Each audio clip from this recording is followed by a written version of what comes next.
All right, welcome. Zach, thanks for doing this. Hey, thank Uh, you. Lauren's hopping on here shortly, who's the operations manager for Sean Martin. And we actually have space here for a third person. So if you're a client and you're watching this, and you'd like to be on these meetings, message me, email me, frank@getviral, and I'll bring you on. All right. So what you guys are attending is you're sitting in real meetings with real clients that want to get better results with viral marketing. And we're going to meet pretty much every week. There's a few weeks to take off, but pretty much every week for the next hour, we're going to get together and just talk about a topic. Today's topic is how to build your list, which is what we do not do for you at Vyral Marketing. So let me be clear, the discussion you're going to hear today, Vyral does not do for you. We help you stay in touch with your existing database. But it begs the question, I need you to go out and build the right database of who you want. So when you send them to me to do our marketing, you get the expected result that you want. So I figured we'd do our first lesson on how are you building your database in the first place. So when it goes over to us, we have the right list, right? So a couple of housekeeping things. Every week, this is a Zoom webinar. So if you're watching this, it'll send you a registration every single week. The recordings of these meetings will be recorded and they'll be posted to our class page. So if you go to getviral.com and you click class, you'll see all the recordings there of each meeting. All right. And my job is just over the next 8 weeks to take these clients here through with the 8 hours that we have together and make them a lot of money. How's that sound, Lauren? You're muted. Yep, sounds great. Okay. All right. So let's start with you, Lauren. So you work for Sean Martin. Correct. Just tell me, and basically just talk to me now. Tell me about your team. Tell me your production. Just give me a little bit of context of your business. Yeah, so our team currently has 5 agents, an ISA, and myself. So I'm currently in our director of operations role. That was a transition as of June of last year. So we went down from a team of 11 agents at the end of 2022 to last year having about 3 agents until about June, and then have kind of been building up since then. So our size has really been kind of everywhere and in between in the last year. We really wanted to focus on people who were database centric, people who were self-sufficient, and people who really wanted to be within the space and do the things that we were doing. So we kind of cleaned house and rebuilt from there. So last year we did just under 70 units for, I believe it was about 28 million, something like that. So we still did great. We still had a good year. The previous year we did 142 units for just under 50 million. So for shrinking down the team, we still did pretty good in terms of production count. And you're in Maryland. And we are Maryland, yes. Got Yep. it. So Anne Arundel County is our baseline, but we service most of the Maryland area. Lauren, thank you. And Sean will be here in the future. He's at a meeting, but welcome to real meetings. Lauren, Yes. thank you for being here. Of course. Zach, tell me about yourself real quick. I am a realtor here in Phoenix, and I actually am just getting started with you guys. So I just had my second call with Gabby, which is why I'm really excited, because it's almost going in tandem with what we're doing here in these next 8 weeks. Been a solo agent for a long time. I've worked with, as you know, I think I told you I was with a big company for a while, very listing heavy here in town. But I am a solo agent again, and just kind of, I'm going into my 11th year and been thinking about it a lot lately. Like it's almost like a reboot for me, because I've had Sounds ups like and it's the downs. case with both of you. Yeah, yeah, it's like a reboot. Part of me is like, just start from scratch, man. Like I've never paid for marketing, never done anything. Don't really have any strategies, or I've just been kind of winging it for 11 years. It's gone well because I'm a native Phoenician and I've got a lot of people that I know, but I'm just excited to actually put things in place. Really, one, to start lead generating, and two, to actually communicate with my database, because I failed to do that for the last 10 years. So I've just been lucky, man. You know, you're a very well liked guy, getting business off of friendships for all these years. And then we talked about Yeah. putting in place. And I'm like, all right, let's crush this. Yes, exactly. Great. All right. So let's get down to it. So Lauren, let's start with you. I want to talk today about building your list, because if you send me in the list, a poor list, I can't do my job well. So what are you trying to do? You're trying to get more listings, you're trying to get more buyers. Like, just tell me, what are you doing to build your database now? What's your advertising, marketing? Well, you know what? I got a better way to frame this question. Hang on, Lauren. I'm going to share a document, a little model here. This will be familiar to our Kelly Williams friends. Okay. You guys have probably seen this. This is the lead generation model in the book of The Millionaire Real Estate Agent, which is one of the best books you can read. Ever written. Yep.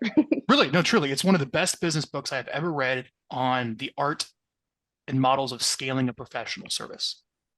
And if you haven't read the book, The Millionaire Real Estate Agent book, go read it. Specifically pay attention to the lead generation model, okay? So you can divide your world into METs, the people who have given you permission to stay in touch, or they know you, or you know them, and the people that have no idea really who you are, and they have not given you permission to stay in touch, right? Yep. So you hired Vyral to work the METs. We will talk about how to work the METs through lessons 2 through 8. But today, I want to talk about building the METs, which is the haven't METs. We're talking about the right-hand side of this lead generation model. So let me reframe the question. Lauren, with Sean, what are you guys doing to work your haven't METs? And who are you going after? And what is your plan right now? Yeah. So in the last year, we obviously brought on an ISA, and that was something that we, initially speaking, and if you were to look at Sean's career up and until really the last 2-3 years, I mean, he was a solo agent for most of his career prior to building the Sean Martin Group, was that he really did focus on people that he knew and just being around and being present to them. As we've brought on an ISA, we've really tried to direct our focus towards expired circle prospecting, the listings that we already have, a hybrid farming geofencing style of just letting people know not only that we have a listing around them, but what that listing can do for them and how that can be beneficial to them on the other side. So we pre-market to it, let them know that it's coming. We let them know once it's gone under contract, how many offers we had on it. Hey, that means that there's X amount of people who did not get it, and they're still looking for houses just like yours in this neighborhood. And then obviously once it closes, we call and let them know what that final sales price was and what that means for their equity. Right. So you decided to spend the money and hire an appointment setter, cold caller, sales assistant. Yeah. To start prospecting homeowners, right? Correct. Great. Just curious, how many calls do they make in a day and how many homeowners actually answer? So on average, he's our minimum for him is 20 contacts a day. On average, depending That's on amazing. That's all I need to know. Yeah. So they're talking to 20 people a day, and that takes all day to get to that number, or how long? It takes him as long as it takes him, and that's the rule. It's 20 contacts minimum and a 4 appointment a week minimum overall, with at least one being a seller. So I love it. Love it. Okay. And these are mostly cold calls to people that are not in the database, or are these people currently in your database? it is mostly cold calls. He does have a Great. buyer pond that we have accrued that he can dip into if he needs an extra 1 or 2 calls to get some contacts in, but his goal is to be reaching out to new people. This is wonderful. Okay, so here's really all I want to talk about today with you, because you already have a plan. So you have a plan to get the contact information of homeowners who are a little more likely to sell than not, that have talked to you, to bring them into your database, to put them on the Vyral plan, right? Mm-hmm. Okay, so questions to make sure, because I want to make sure that all that work, we're getting contact information, it's going into your CRM and it's going over to us. So let's walk through that process right now to make sure that's dialed in. What CRM are they working out of where all that information is being collected? So they call through Vulcan. Once he gets in contact with someone, he pulls that information. We are actually in the midst of transitioning as we speak from Boomtown to Brivity. So all of our information is going into Brivity. That's where it's stored. And then there's follow-up plans associated to him that he has a time blocked section out during the day of you're following up with people that you have already talked to. So that kind of lets us be able to track his input weekly of how many people he has brought into the system, as well as the conversations that he's having. Because if he's having conversations and there's not input, then there's a disconnect between what you're talking about and why they're not interested in engaging. Mm-hmm. And that means this is a script issue. Okay. So first things first, I want you to add an incentive to your cold caller, your ISA, to get permission to stay in touch with these sellers. So I want to tell you a story really quick. There's a client of ours out, longtime client, this is years ago, in Myrtle Beach, South Carolina. He had 30 callers. These are agents. The agents themselves were calling. So he had 30 people doing what you have now. So what's 30 times 2,600? Imagine speaking to 600 homeowners a day, right? And they were trying to go for appointments. I said, hey, can we slow down on these calls and say, hey, we have this newsletter. We publish this information, what's going on in the market. It's really important. This is very confusing with rates and home sales and prices. I want to make sure you get it. What is your best email address? So I'm going to offer you basically a free subscription to the newsletter. What is it? And they would start asking that question when they talk to a homeowner to make sure they have the right contact information in the database, not the skip trace stuff that comes in from Vulcan, because it may not be accurate, but the real permission-based opt-in contact information of the homeowner to add it to the database to nurture them before they brought to an appointment. Do you have that tracking set up with your ISA right now to ask for that on a phone call?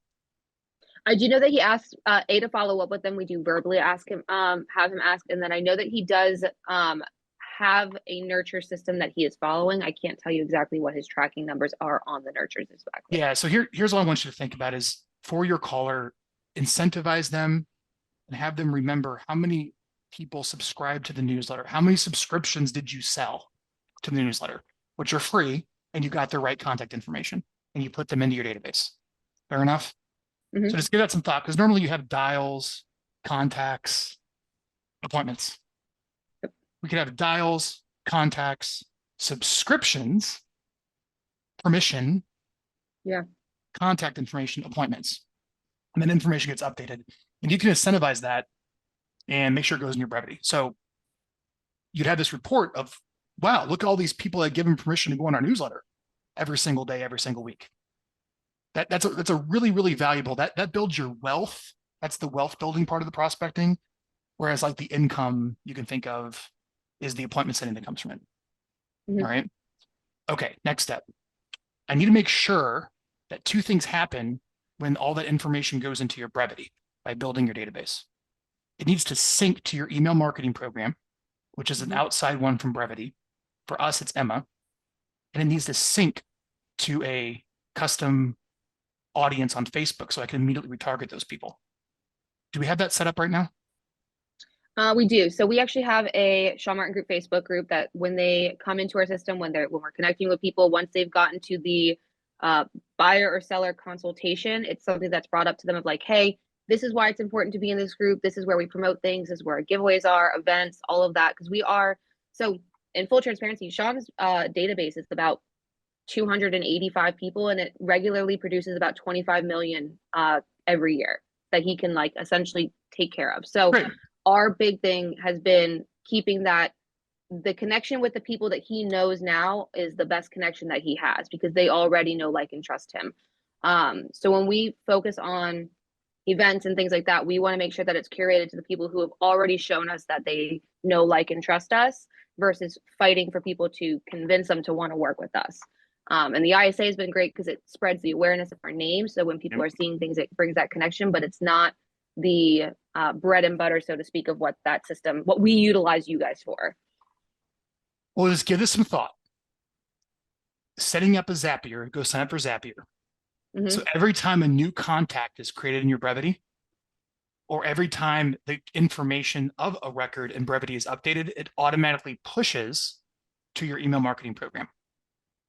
So that way in real time, I have your latest emails that are coming in from your prospecting ready to receive all the marketing we're going to talk about over the next 7 weeks.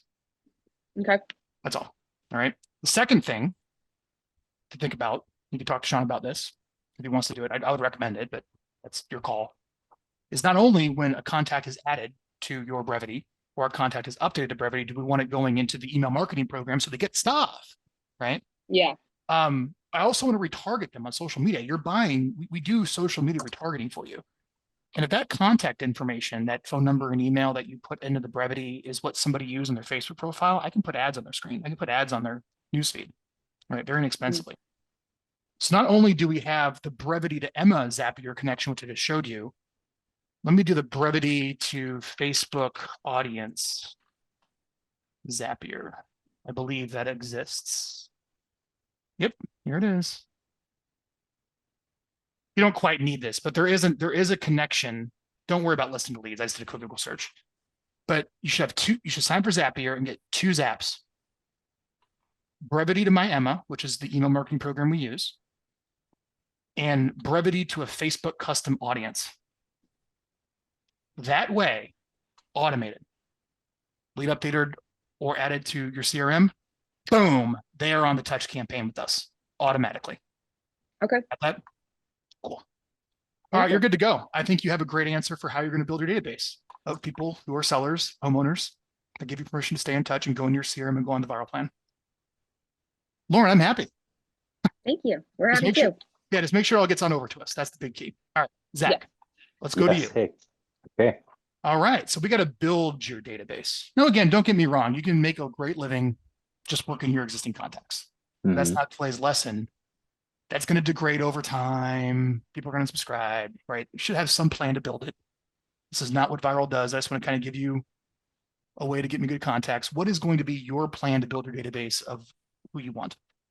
Yeah. I've been thinking about it a lot. I don't know for sure, but there is a company here. I think they're actually, maybe they're national.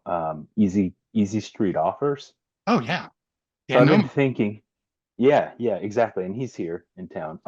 So I've been thinking some sort of message to homeowners, whether it be like really targeted, like likely.ai type homeowners, Mhm. or just a zip code or some zip codes, just targeting them with the I have a buyer, and really just targeting the ones that fit the buy box that you find on Easy Street Offers. So I love not custom builds, not, you know what I Yeah. mean? Like Yeah. stuff that the bread and butter stuff that they will buy. I love it. That is your strategy. Let's Yeah. make sure we're clear on how to do it. So Yeah. commit to it. That's going to be your plan. Yeah. Okay. Yes. So let's start with easystreetoffers.com or Homeward, HOMEWARD, or your local We Buy Houses people, or Mhm. your own internal VIP list will give you the credibility ethically to be able to go out to homeowners and say, hey, I have a buyer for your house. Call me. I could probably put together an offer. I can't really, necessarily guarantee it, which is kind of blurring the lines there, but I could probably get you an offer on your home because I have people who buy a house. Mhm. And they might like yours if I could see it. So give me a call and I can tell you what the buyer can pay. That's a very strong call to action out to a haven't met list, right? Yeah. So let's do two things. Let's pick a farm. Let's pick an Okay. area of town that you would like to start building relationships with homeowners. As you know, Zach has the buyers. You're known as the guy that has the buyers. ZachHasTheBuyers.com. Ooh, I like it. I do too. All right. Yeah. So give me a zip code. Let's do my own. I'm in Glendale, 85308. We'll see. It's a big zip code. Well, let's find out. A lot So, of stuff that they would buy, those companies would so buy. here's Phoenix, right? And you're up here in Mhm. Glendale, Yeah. up by the stadium. All right. So let's go over here to, and I'm using a service called PropStream. Mhm. You could use RealList, RealQuest, Remine, Property Radar, PropStream, Coal Information, Mojo does it. There's a whole bunch of providers that can do this. Your title company can do what I'm doing here for you. But there are 20,271 single family homes in that zip code. All right. Huge. Yeah. What you should do is call your title company Mhm. and ask them how many sold in the past 12 months. That'll give you an idea of like how much action there is. And you really would like to see something at like 5% or higher. Okay. So just something to mind is sometimes people pick farms. I'm sure this is fine, but they go into it and there's like no money moving, like they aren't moving, they aren't selling. So you're looking for the turnover. All right. Yep. And if you can't get it from the title company, Melissa Data zip code home sales has an interesting, home sales by zip code tool with Melissa Data. What's the zip code again? Did I type in? 85308. Sales price. Okay, here we go. All right, we got some action. So here's all the homes that they have of how many sell per month in that zip code. Oh yeah, dude. Zach, you want it all. Yeah. Wouldn't you love to It's an have 80? active. Wouldn't you love to have 80 listings in 1 month? Yes. Even a sliver of that would be awesome. Yeah, let's get your unfair share. How about that? So we have 45 home sales, and here's all the homes that sold and the price. Isn't that great? Yeah. So Awesome. this I don't know. Again, I don't know how accurate it is versus the title company, but it's something. Fair enough. This is the Melissa sales by zip code thing. So I can go into PropStream and say, okay, now if I wanted to, Zach, do you have a calculator? Yes, on my phone. Yep. Pull it out really quick. Okay. You ready? Yes. 45 Yep. plus 47 Okay. plus 64 Okay. plus 80 Okay. plus 64 plus Okay. 69 plus Okay. 89 plus 111 plus 89 plus 82 plus 84 plus 42. What is that? 866. Divide that by 20,271.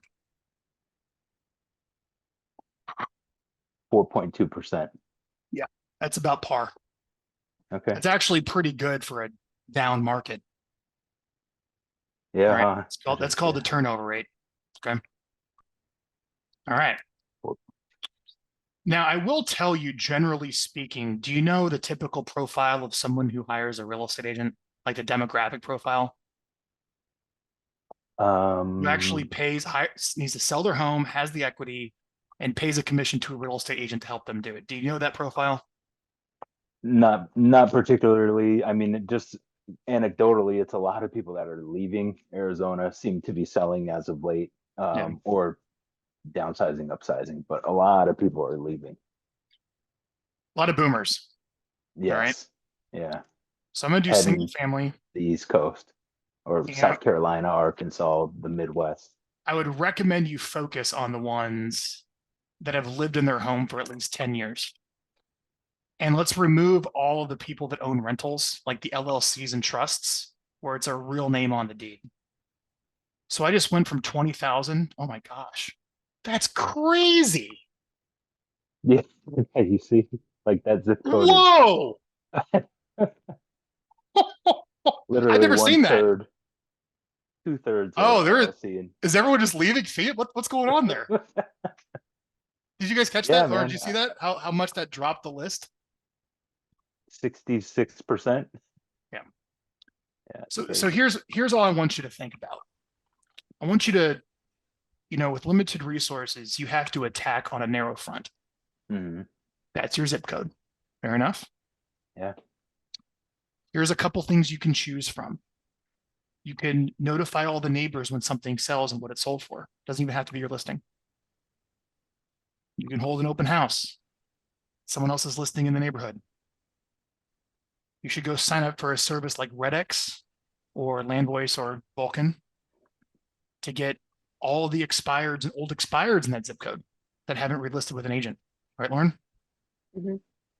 We should also get a list of all the vacant homes in that zip code. How many are there? 165. Zach, there's 165 vacant homes. We got to go after them. Holy smokes. 3625 Grovers. That's like 2 blocks north of me. I'm at 3625. I don't know if knocking on the door will help. You'll see if there's any squatters in there. All right. How many are in pre-foreclosure? 16. See this? So it's you can't afford to reach them all, but let's maybe reach the ones that have lived there for a while. Mhm. Or let's reach the old expireds. So let's drill it down a little more. How many are going through bankruptcy? 11. There they are. How many are behind on their taxes? There they are. Whoa. Isn't this cool? Yeah, it's awesome. How many died? Right? Mhm. So I would recommend focusing on that zip code. First, getting a list of what I showed you there of those people, their first name, last name, property address, and mailing address. And you can get that right from the deed and Remine, Property Radar, PropStream, just like I showed you here. And you're going to have a spreadsheet, right? Mhm. Okay. And the message that you want to get to them is I have a buyer for your house, which is going to be easy street offers. And just so you know, you can call once you have your list. Mhm. you can send it on over to Easy Street Offers, and they will actually give you the offer price their buyers are willing to pay on the property. Whoa, on Yeah. the whole list? Yeah. Holy smokes. Not everyone knows that. Yeah. Yeah, I did They not have know they that. can, if you call them and say, hey, here's my mailing list. I don't want to bait and switch these people. Do you literally have an institutional buyer? They'll know. And then what is the offer price based upon today's algorithm? I mean, it changes daily. It's like a stock market. If I understand That's the offer awesome, though. price. Yeah, it's pretty cool. All right. So I don't think it makes much of a difference, but it gives you a little bit more feeling of like, I can actually say this message ethically to these people when you have that. Right. Yeah. Yeah. Okay. It's also a good leverage point too, not to overstep, but it's a good leverage point when you're talking to them where it's like, hey, like they have sight unseen are willing to give you this much, but imagine what I could do if I could actually display your house the way that it should be displayed, and who would be willing to pay more than that. They're taking a gamble on whatever's going on in the situation without knowing it. So there are people who are willing to pay more for the insight that they get for seeing a house listed and marketed properly. Yeah. So we Yeah, just that's a good point. just go here and send it. Now, one of the things to keep in mind too, when so we have the list, right? So kind of figure out what you want to do. Now we need to have the message, which I have a buyer for your home. And essentially an off-market buyer is probably going to establish the floor of the price. Fair enough. It's probably the worst price, but best terms. Okay. And from what I understand, I'm not sure of this, Open Door, when partnered with Zillow and Zillow sellers, again, it changes so much, but that offer is good for like 90 days. So you can go on the appointment and say, look, here's the buyer, and they'll pay X. It's a little under market value, which is best terms. And this is good. And then hire me as a listing agent. Let's see if I can go beat it. Yeah. Right. Yeah. Like your guaranteed offer, and let me give you more. So let me help you with all of your options. Let's do everything we can to put the power and let you choose and give you all the options that you can do to sell your house, given the nature of the market and what people want to pay. All right. Yeah. So, so again, the message is, I have a buyer for your home. Please call me. I could tell you what they can pay you.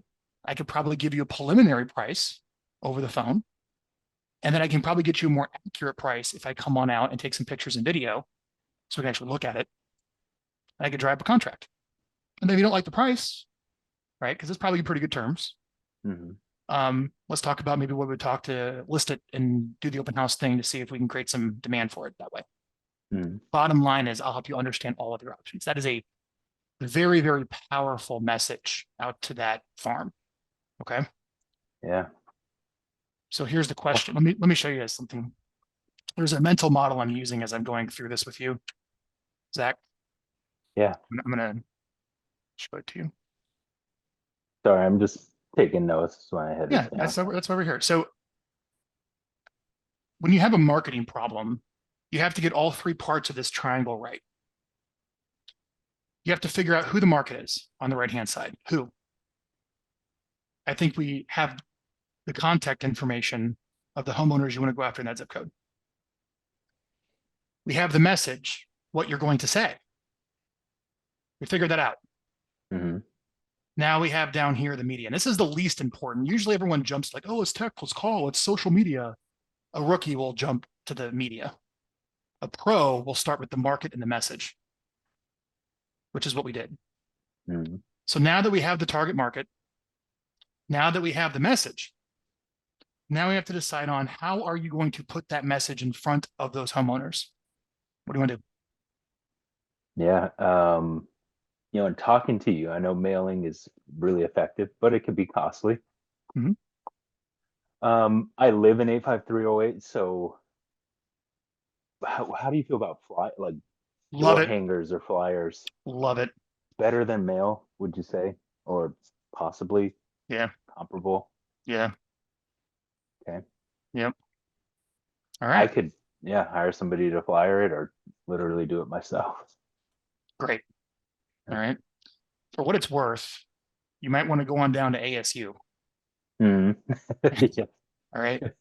Yeah. And market a real estate apprenticeship where you're going to work as my appointment setter to bring deals to me.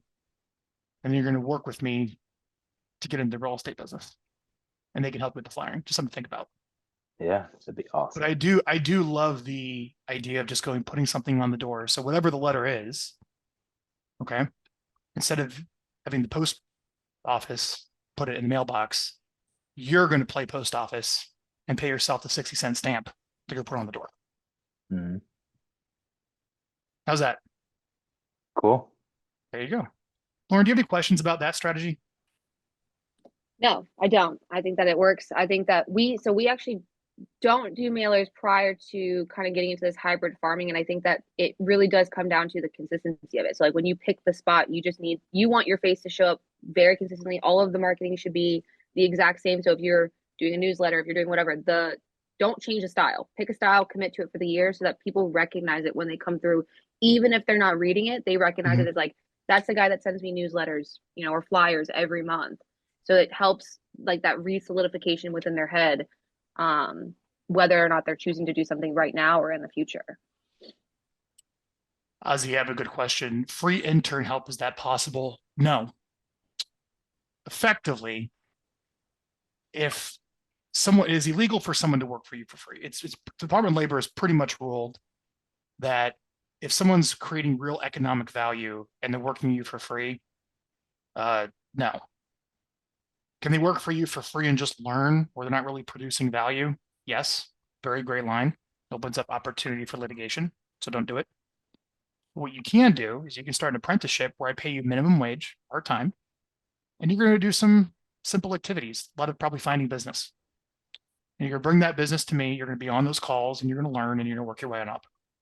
And those are really powerful messages. In fact, if you go to getvyral.com, you go to our website and you scroll down at the bottom, we have an apprenticeship program here to train marketers, and you can take a look at it.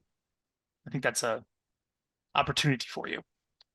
Which I like that better, just paying the minimum wage, because then people treat it as a real job and it gets done and I can just get to work from day one versus, hey, build your own business. I'm not going to pay you anything and do something. And then it just kind of collapses. So it's another option for you if you're looking to bring people in at a low cost that want to move up, right? As an apprenticeship model. All right, I got nothing else. All I want to do is talk today. Is just make sure you guys have a really good plan to build your list. And the big thing with you, Lauren, is you already do. I want your assignment today is work on Zapier to make sure and talk to Sean to get that information over to us here at Vyral Marketing so I can do it. Now, there is another option, just so you know.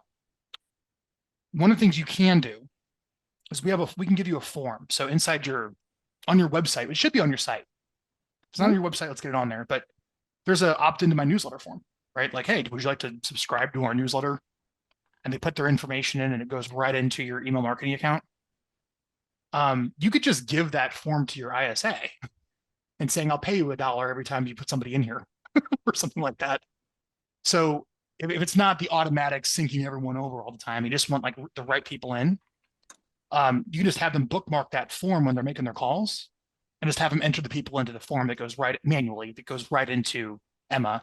And what's nice is it'll kick out an email like to everybody that he got a new opt-in. And if you even wanted to, I know we're getting crazy, but you can even kick out hey, it was nice talking to you on the phone to the person. Here's our newsletter. Here's what we do.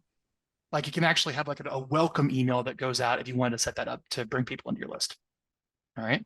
So you're good. Do you have any questions for me on building your database to make sure that we have everything we need? Sorry, it cut out. I missed the last part. Do you have any questions for me on how to build your database correctly so we have everything we need here from you at Vyral Marketing? No, actually, the woman that we work with on your team has been wonderful. She's really kind of helped us. And, another thing, because we work so hard in our Sphere database, events, utilizing you guys for marketing, things that we're doing around the community and things like that has been a huge push. Because as it gets retargeted, it shows people that the community is what we're, here to serve, which is ultimately the goal. Yeah, we're going to spend a whole lesson on making sure retargeting is dialed in. Good. All right, Zach, let's go to you. And by the way, as we kind of wrap this up, little commercial here. I'm looking for a third person. So if there's any clients watching this, email me, Frank@GetVyral. I'd like to have one more person that I meet with every week on these meetings. We only have 2 right now. We have Sean and Lauren and Zach. So let me know, Frank@GetVyral, if you want to be on these. Zach, plan to build your database. Ask me questions. Make sure you're very clear on it, what you're going to do. Yeah. How often should I, for the list that we pulled? how often am I getting that message in front of them, the I have a buyer message? The answer lies somewhere between once a month and once a quarter. Okay. Sound good? Yeah. But the answer lies in there. Okay. What else? And then I was gonna ask, should I append list and get I was contact waiting for that information? one. Yeah. Yeah. So when you download a list from one of these services, it's just straight from the assessor or county, Whoever. Yeah. Yeah. whatever's on the deed. It's going to have first name, last name, Mhm. which might be an LLC or a trust. Okay. It'll have the property address and it will have the mailing address. And the mailing address is different. The property address is typically what we call your absentee owner, and they might be a landlord. We don't really know. Maybe not. All right. Mhm. Mhm. So if you're going to go flyer a house where the mailing address is different than the property address, you're probably flyering the tenant. True. Keep that in mind. Mhm. So in that case, I want you to mail it, put a stamp on it. All right. To the tax address, basically the tax mailing address. Okay. Correct. Yeah. That is correct. Now, if you're going to go out and put something on the door, wouldn't it be nice if you call them and tell them to put something on the door? Yeah. Hey, did you get my flyer? Yeah. Or take a picture of it and email.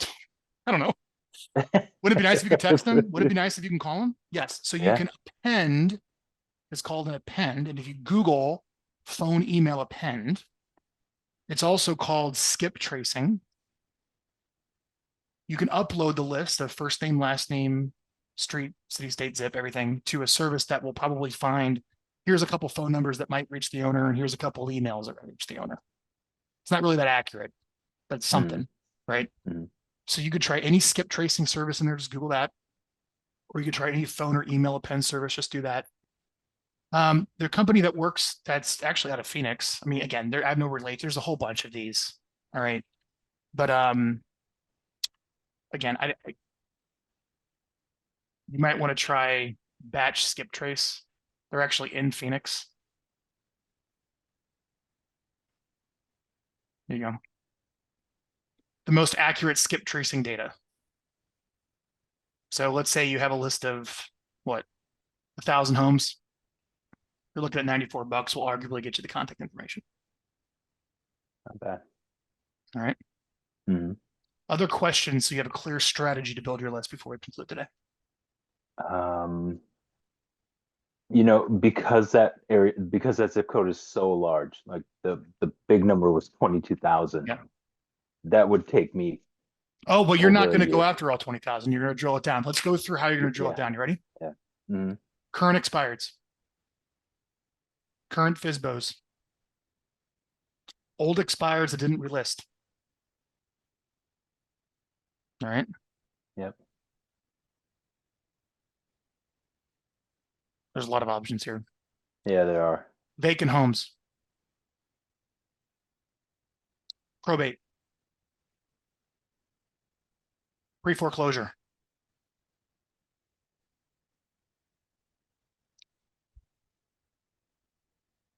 Just solds. There you go. Nice. Another quick question that spurred. For this list, Thanks for hanging out, Lauren. yeah. Of course. Dang, you know what? Hold on, what was I gonna ask you? I don't know. Never mind. So Drill it if you guys, down. if anybody here is watching this and you have any questions for me, feel free to ask it in the chat. Let's Frank, go to another chat. question. Go ahead. So on one of the services, I know you're the one that you had PropStream.